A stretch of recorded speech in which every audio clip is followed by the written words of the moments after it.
والصلاۃ والسلام علی رسولہ الکریم۔ محترم حضرات، ہم ترجیحات دین پر آپ سے لگاتار بات کر رہے ہیں اور آج اس کا سیریل نمبر 10 ہے۔ کل ہم نے ایک بات مختصراً کی تھی، اسی بات کو ہم آج انشاءاللہ مکمل کریں گے۔ وہ یہ ہے کہ اللہ اور اس کے رسول صلی اللہ علیہ وسلم نے جن چیزوں کو اہمیت دی ہے، ہم کو بھی چاہیے کہ ہم اپنی زندگی میں ان چیزوں کو اہمیت دیں، اور جن چیزوں کو اللہ کے رسول نے اہمیت نہیں دی ہے، ذکر کیا ہے، جس حد تک اہمیت دی ہے اس حد تک اہمیت دی جائے۔ وہ چاہے عقیدے کا معاملہ ہو، چاہے عقائد کا معاملہ ہو، اور چاہے عبادات کا معاملہ ہو۔ بڑے مزے کی بات یہ ہے کہ یہ دیوبندی، بریلوی یا اور بھی جو اختلافات نظریے کا یا عقیدے کا ہوا ہے، اس کا ذکر قرآن حدیث میں کہیں نہیں ہے۔ جو مولوی کے کورس کو کتاب پڑھائی جاتی ہے عقیدے کی، مثال کے طور پر کہ حضور اکرم صلی اللہ علیہ وسلم حاضر و ناظر ہیں یا نہیں ہیں، یہ ایک عقیدہ ہے، یہ ایک فیتھ ہے۔ جو کتاب پڑھائی جاتی ہے عقیدے میں نیچے سے لے کر اوپر تک، اس میں کہیں اس کا ذکر نہیں ہے کہ یہ عقیدہ آپ رکھیں گے تو مسلمان ہوں گے، یہ عقیدہ آپ نہیں رکھیں گے تو خارج ہو جائیں گے۔ اس کا ذکر قرآن حدیث میں تو ہے ہی نہیں۔ عقیدے کی جو کتابیں لکھی گئی ہیں اس میں بھی اس کا کوئی ذکر نہیں ہے۔ دیوبندی بریلوی لڑائی کی بنیاد ایسا عقیدہ ہے کہ جس کو اللہ رسول نے کبھی ذکر ہی نہیں کیا۔ مثال کے طور پر دوسرا عقیدہ ہے کہ حضور صلی اللہ علیہ وسلم سب کچھ جانتے ہیں، حضور صلی اللہ علیہ وسلم عالم الغیب ہیں۔ یہ چیپٹر ہونا چاہیے تھا اس عقیدے کی کتاب میں جو ہم کو پڑھائی جاتی ہے، اس میں اس کا کوئی ذکر نہیں ہے۔ اسی طریقے سے جن چیزوں میں اختلاف ہے تصوف سے علماء کو، مثال کے طور پر ابدال ہوتے ہیں، قطب ہوتے ہیں، اس کا ذکر بھی عقیدے کی کسی کتاب میں لکھا نہیں ہے۔ جو لوگ مولوی بنتے ہیں انہیں اس بات کو اچھی طرح معلوم ہے کہ ابدال فلاں ہیں، فلاں قطب ہیں، فلاں ولی ہیں۔ ولی تو ہر شخص جو بھی اللہ کے احکامات پر عمل کرے وہ ولی ہے، لیکن یہ جو اصطلاحات اور جس پر بحثیں ہو رہی ہیں، اس کا ذکر قرآن حدیث میں کہیں نہیں ہے اور عقیدے کی کتاب میں بھی نہیں ہے۔ اگر یہ اصول ہم شروع سے اپنانے کی کوشش کی گئی، ایسا نہیں ہے، لیکن ہم کامیاب نہیں ہوئے۔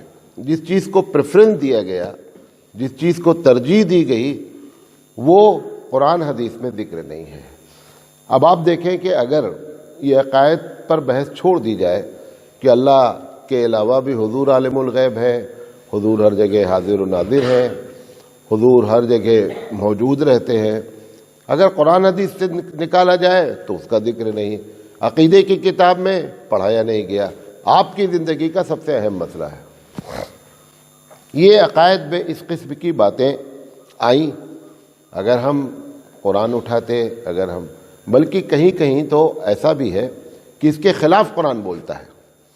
جیسے نبی کریم صلی اللہ علیہ وسلم کے بارے میں قرآن مجید کی آیت ہے کہ محمد صلی اللہ علیہ وسلم ان سے کہہ دیجئے، قل لو کنت عالم الغیب، کہ اگر میں غیب کی باتیں جانتا، لاستکثرت من الخیر، تو میں ساری بھلائیاں اپنے لیے اکٹھا کر لیتا۔ یعنی کل ایک پرابلم آنے والی ہے، ہم کو معلوم ہے کہ کل کیا ہونے والا ہے۔ اگر کسی بھی شخص کو یہ معلوم ہو جائے کہ کل کیا مصیبت ہم پر آنے والی ہے، تو آج اپنے آپ کو کیا کر لے گا، اس سے محفوظ کر لے گا۔ ایک چھوٹی سی مثال دے کر، یہ ٹاپک نہیں میرا، ایک چھوٹی سی مثال دیتے ہیں۔ نبی کریم صلی اللہ علیہ وسلم سے چند لوگوں نے پلاننگ کیا کہ نبی کو دھوکہ دینا ہے۔ آپ بتائیے، اللہ کو دھوکہ دے سکتے آپ؟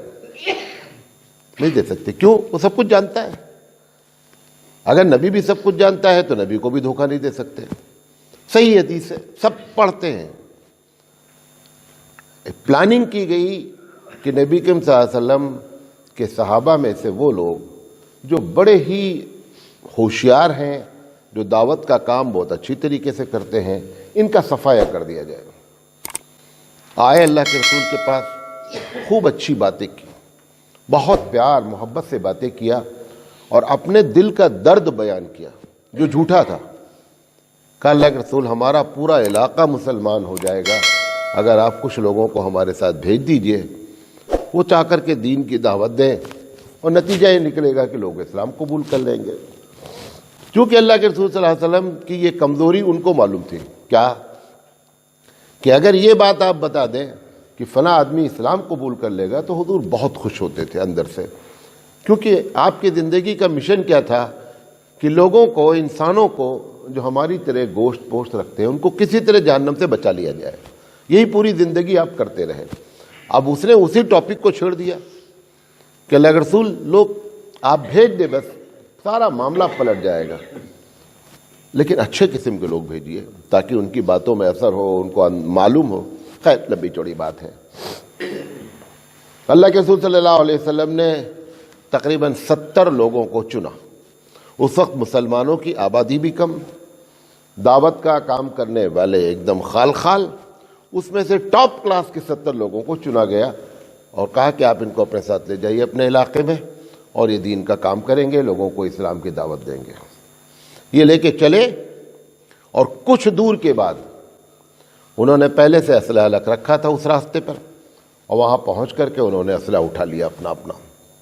یہ لوگ دعوت کا کام کرنے جا رہے تھے، لہذا ان کے پاس ڈنڈا بھی نہیں تھا، حالانکہ ان کی عادت تھی، عرب کی سبھیتا تھی کہ بغیر تلوار کے سفر نہیں کرتے تھے، لیکن یہ دعوت کا مشن تھا، لہذا وہ نکل گئے۔ وہ جب وہاں پہنچے، انہوں نے 70 کے 69 لوگوں کو انہوں نے ریگستان میں کسی کا ہاتھ کاٹا، کسی کا پیر کاٹا، کسی کو ایسے کر کے، اور تپتی ہوئی ریگستان میں چھوڑ دیا، تڑپ تڑپ کر بیچارے شہید ہو گئے۔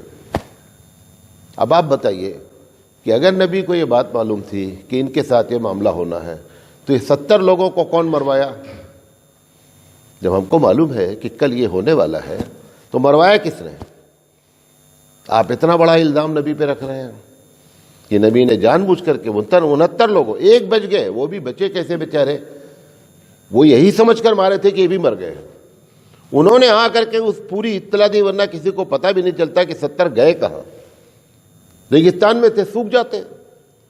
پھر اللہ کے رسول صلی اللہ علیہ وسلم جو رحمت للعالمین ہے، اتنا اندر سے آپ کو تکلیف پہنچی، تقریباً 38 دن، بعض روایت پہ 40 دن لگاتار فجر میں ان کے لیے بد دعا کی اب نماز میں، جس کو آپ قنوت نازلہ کہتے ہیں، کبھی پڑھی جاتی ہے کہ اللہم دمر دیارہم، اللہم شتت شملہم، اللہم فرق جمعہم۔ اس طریقے سے رحمت للعالمین نے بد دعائیں دی۔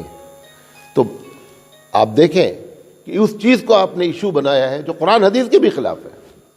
لہذا ترجیحات دین میں، عقائد میں آپ ان چیزوں کو سامنے رکھیں کہ جو قرآن حدیث میں اہمیت ہے آپ بھی اہمیت دے دیں، اور جس کی اہمیت نہیں ہے اس کو اہمیت نہ دیں۔ اگر ذکر بھی کرنا ہے تو اس پیمانے پر لے کر کے نہیں آئے کہ وہی اصل ہو جائے اور اصل کا پتہ ہی نہ چلے، یہ نہیں ہونا چاہیے۔ اسی طریقے سے عبادات ہے۔ کل میں نے ایک بات چھوٹی سی کہی تھی کہ عبادت میں سب سے اہم نماز ہے۔ نماز کے مسئلے میں 3 چیزوں کو تو ہر آدمی کو جاننا چاہیے کہ میں نماز میں فرض کیا ہے، نماز ہماری ٹوٹ جاتی ہے کن چیزوں سے، نماز میں سجدہ سہو کب ہو جاتا ہے۔ یہ 3 بنیادی چیزیں ہیں جو ہر نمازی کو جاننا چاہیے۔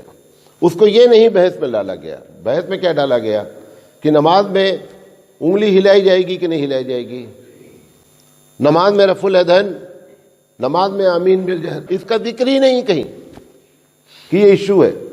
ایشو ہے انہیں سے کبھی بھی کوئی آپ سے اس قسم کی بات کرے، اس سے صرف ایک سوال کر دو کہ نماز میں سجدہ سہو واجب کب ہوتا ہے۔ تم کو وہ چیز پر بحث کرنا چاہتے ہو جس کا کوئی ذکر کہیں نہیں ہے، وہ ایک مسئلہ ہے، فقہی مسائل ہے، ٹھیک ہے، لیکن نماز کی فرضیت نہیں معلوم ہے۔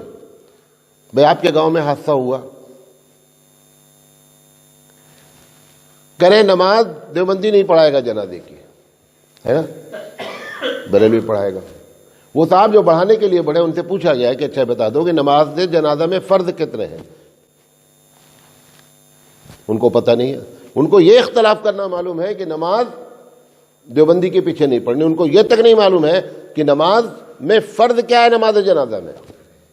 اور نماز پڑھانے کے لیے جو ہے وہ تیار ہے. جو ایشو ہے اس کو کیا کر دیا گیا؟ چھوڑ دیا. اور بھی یہ بھی آپ کو بتایا, آپ میری بات کو مانیں یا نہ مانیں, ان سب کے پیچھے ایک بہت بڑی سازش ہے. جیسے ہمارے مدرسے چلتے ہیں نا, میرے پاس جس طریقے سے یہ آپ کے مدرسے چلتے ہیں, دارالعلوم ہے, ندوہ ہے, فلاں ہے, آپ کو یقین نہیں ہوگا اسی ٹکر کے مدرسے یہودیوں اور نصرانیوں نے کھول رکھے ہیں.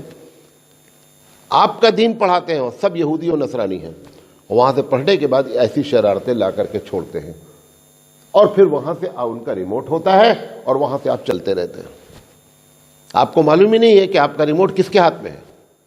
آپ اپنی نمازوں میں سمجھ رہے ہیں کہ اس چیز کو ایشو بنا دینا ہم نے بڑا تیر مار دیا ہے. لہذا عبادات میں 4 چیزوں کا ذکر قرآن میں بہت سراحت سے کیا گیا. نماز کا ہے, روزے کا ہے, حج کا ہے, زکوٰۃ کا ہے.